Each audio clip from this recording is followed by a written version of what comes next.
Good morning, everyone. My name is Wikhiulungbo Newmai. I'll be talking a little bit about absurdism and the myth of Sisyphus.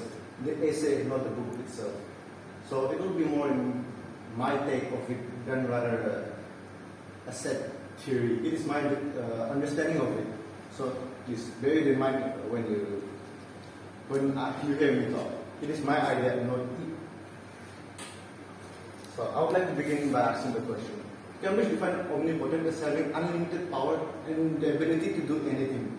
So, could an omnipotent being create an immovable object then?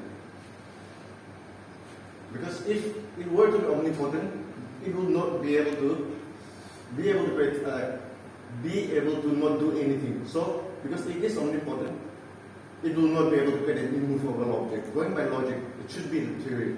But being omnipotent, it will get negated in that regards because it will have something that it cannot do. So it is not omnipotent at all. So my justification for this is it can create an immovable object, but it can move it. So when an omnipotent being creates an immovable object that it can move, it contradicts logic. There is no logic in it, and that is logical absurdity.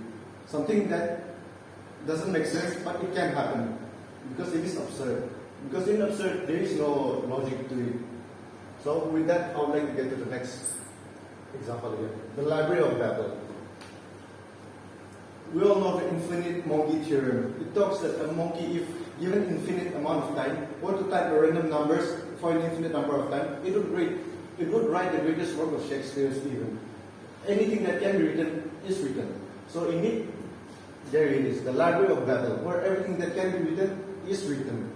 It has a combination of 56 letters, space, comma, and a period. So it is a total of 29 characters. But it is written. Everything that can be written is written already. It has 3,200 characters and the number per book, and there is 10 to the power 4,677 books. So there are 10 to the power 4,677 books, and each book has 3,200 characters. So everything that can be written is already written. Every possible combination of letters has been used. I'm sure there must be something in that book. If we were in that library, if we were to look for it, something exactly as this, it would be written in sequence. Everything. But no physical library can ever hold that one book. No storage device. But it can be happening.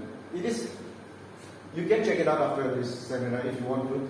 It is already written, and everything is very random, but it exists. And if you were to really look for it, you could find everything that you have. But the absurdity lies in that if everything is already written, what is new? And then can you really know everything that is written? Because the amount of books is too high for a single person to ever go through. No one can ever read it. It is a very absurd theory. It is very absurd, and then I would like to just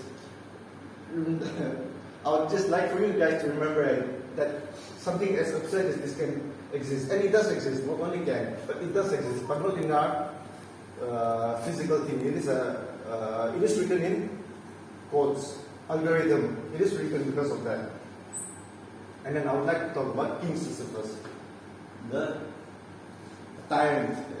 If Homer were to be big, if he was a tyrant, and then he says that Sisyphus was a very cruel king. He was a tyrant, and then he would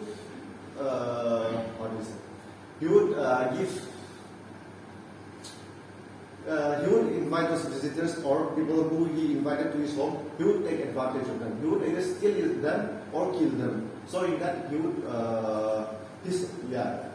would violate the sacred hospitality tradition, where if you were to extend your hospitality to someone, you have to take care of that person. But he doesn't do that. So it angered Zeus.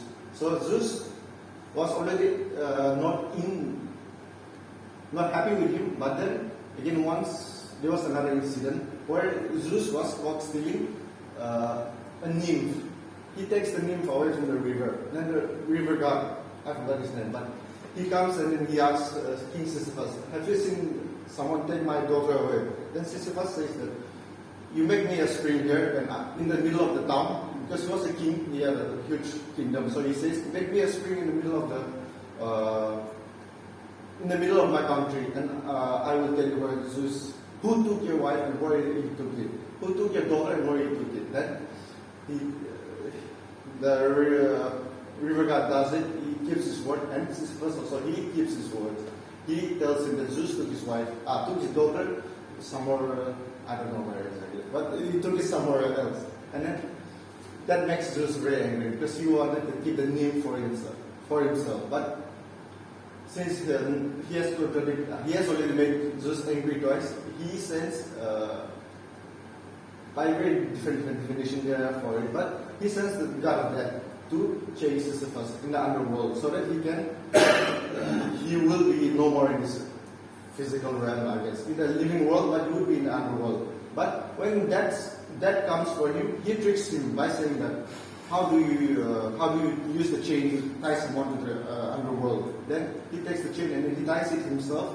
Then that was the first incident where he cheated Death. But because Death was chained and Death was no longer able to do his job, the people who were in war or who were sick and elderly and who were supposed to die, they stopped dying. And then that made Mars, in some in Aries, very angry because there was no more fun in war if the people were to not die. So he comes and frees Death, and then when Death becomes free, people start dying again, and then only then does this Mars get satisfaction from his war and killing and so on. So he frees Death, and Death comes from Sisyphus. But while Sisyphus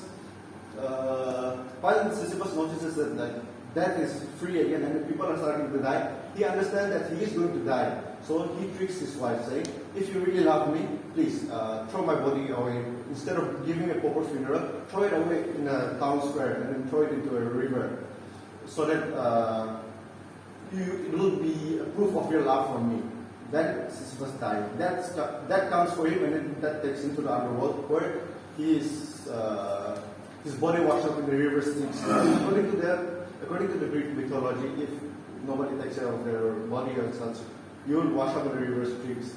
Then in there, he argues with the personification of that again, his wife actually, that my dear wife has disrespected my body. So please let me go up to the living world again, so that I can reproach her, I can give her some scolding or something.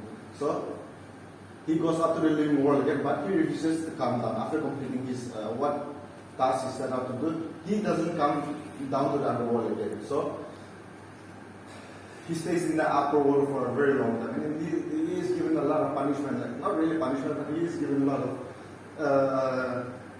troubles for it. But he still stays upward, and then he maintains that he wants to be alive. So in the very end, Zeus and Death, everybody comes for him, and then they take him and then take him to the underworld, and where they had a boulder prepared for him, and then he had to push the boulder up a hill endlessly.